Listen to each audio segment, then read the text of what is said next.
menyampaikan materi mengenai manusia dan Al-Quran. Manusia memiliki dua aspek. Yang pertama adalah aspek positif yang dimiliki manusia terdapat dalam Al-Quran.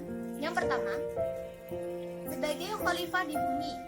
Dalam Al-Quran surah Al-Baqarah 30 dan Al-Quran surat Al-A'raf ayat 165. Yang kedua, manusia memiliki kemampuan tinggi untuk memperoleh pengetahuan. Dalam Al-Quran surah Al-Baqarah ayat 31 sampai 33. Yang ketiga, manusia memiliki fitrah untuk mempercayai adanya Allah Subhanahu wa taala.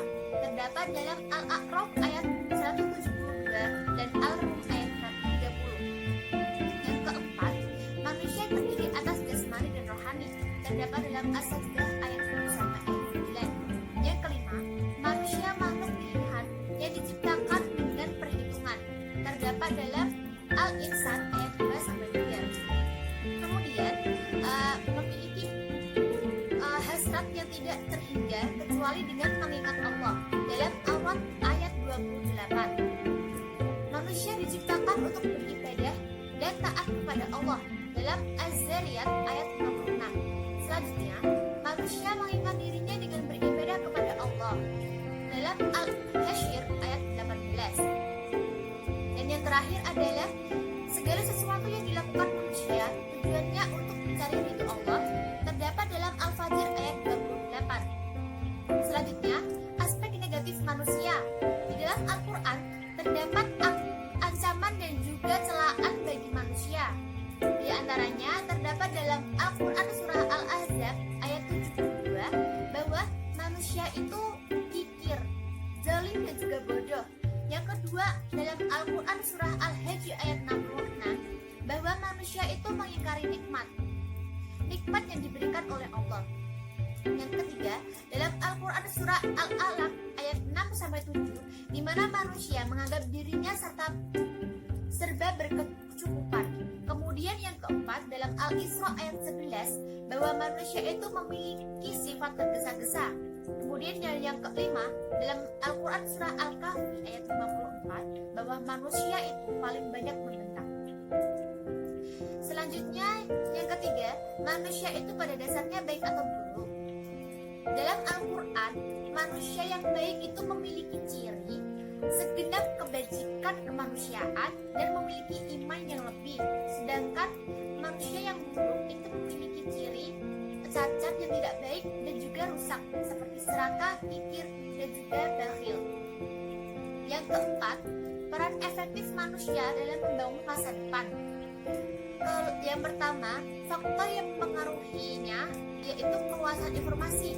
Manusia yang memiliki informasi yang luas dapat mengelola sesuatu sehingga dapat mencapai tujuan yang diinginkan.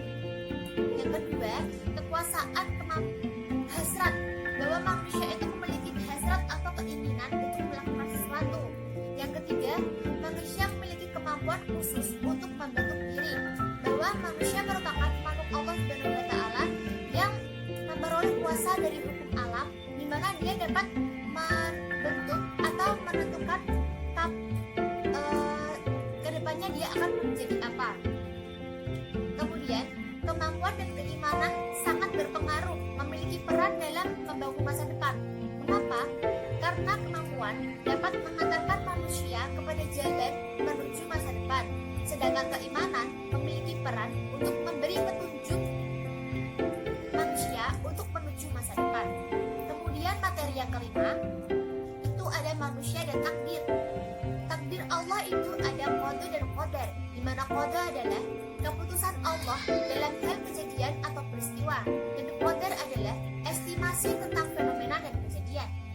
Qada bukan sesuatu yang membatasi kemerdekaan manusia.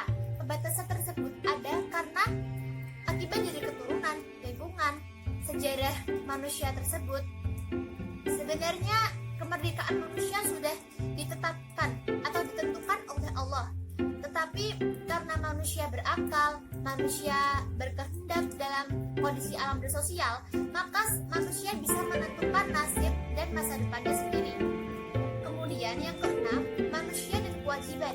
Kewajiban seorang manusia dapat dikatakan sudah menjadi kewajiban apabila sudah memenuhi syarat. Syarat-syarat tersebut antara lain yang pertama, akil balik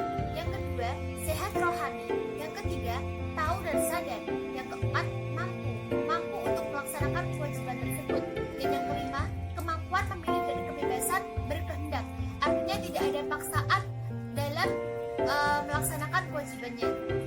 Kemudian yang terakhir, yang ketujuh adalah hubungan manusia dan Islam. Agama Islam terdiri dari syariat dan akidah. Yang pertama, akidah atau kepercayaan. Yang kedua, syariat peribadatan.